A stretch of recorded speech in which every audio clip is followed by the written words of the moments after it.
La dernière fois, je vous parlais du Honor 50 Lite, un smartphone entrée de gamme, plutôt attrayant. On continue sur cette lignée en vous proposant aujourd'hui un appareil qui l'est tout autant. Salut, c'est Ced et voici mon test du Poco X4 Pro.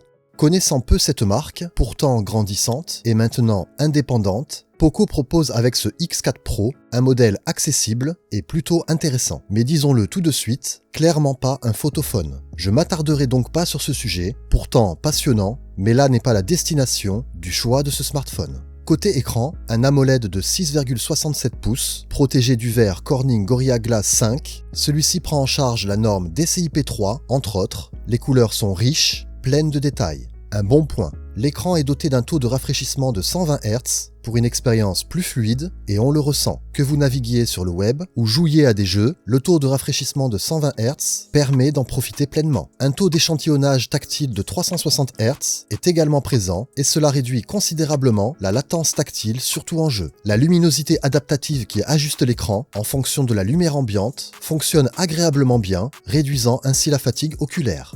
Ce smartphone est 5G, compatibilité offerte grâce au processeur Snapdragon 695. Vous pouvez ainsi profiter de la 5G si vous le souhaitez et accéder à l'Internet haut débit à condition de souscrire à l'abonnement adéquat si vous ne l'avez pas déjà fait. Ce processeur gravé à 6 nanomètres peut tout gérer en toute simplicité. Les jeux gourmands se sont enchaînés et sans modération. L'appareil est équipé de la technologie Liquid Cool, un système de refroidissement qui permet une dissipation rapide de la chaleur et à l'appareil de fonctionner à haute performance plus longtemps. Et dans les faits, c'est confirmé, aucune chauffe ressentie durant mes jours de test. La charge ultra rapide 67 watts fait aussi partie de la partie. Grâce à cela, la batterie de 5000 mAh peut être chargée à 100% en une quarantaine de minutes. On comprend donc ce gabarit plutôt imposant mais indispensable pour loger une batterie conséquente pour offrir une autonomie proposée. Un nouveau bon point à préciser. L'appareil est à la fois séduisant et atypique grâce à son design innovant et brillant et à la gravure de précision sur sa surface, un côté original apprécié.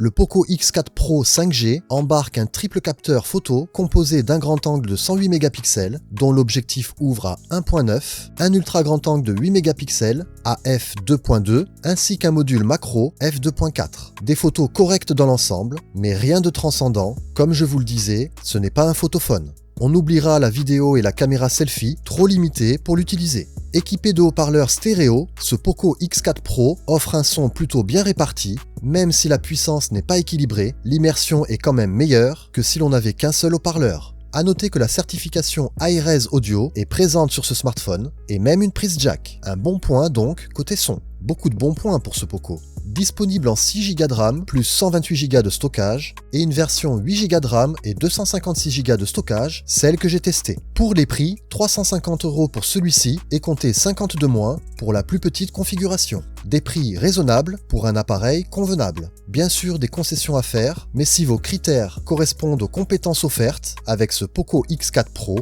pas de doute, l'affaire est close. Tout comme cette vidéo d'ailleurs. On se dit donc à la prochaine avec un nouveau test, des idées peut-être ? Allez, bye!